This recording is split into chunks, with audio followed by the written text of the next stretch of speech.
আসসালামু আলাইকুম রহমতুল্লাহ। আমরা আছি খেওয়া ঘাটে।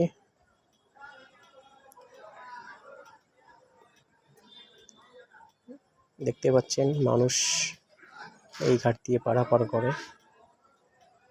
এটা অবশ্যই রাস্তা না। আমি এখন গাড়িটা তুলবো। ভাই একটু ধরিয়েন, পড়ে যাবো তো। এই তো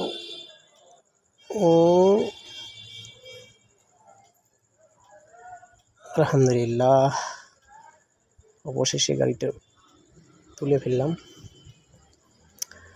এটা আসলে রোড না,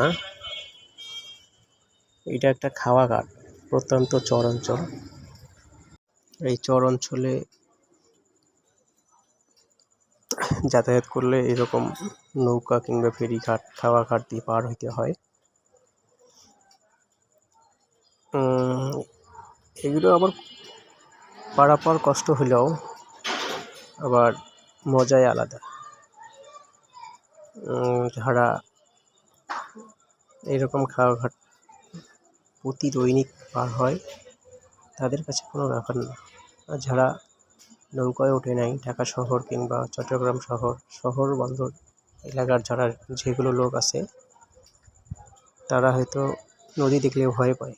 আসলে নদীর মাঝে যে আবার একটা ভালো লাগার অনুভূতি আছে, সেটা কেউ হয়তো অনেকেও জানে না। আমরা অবশেষে এখন আমাদের নৌকাটা ছেড়ে দিবে।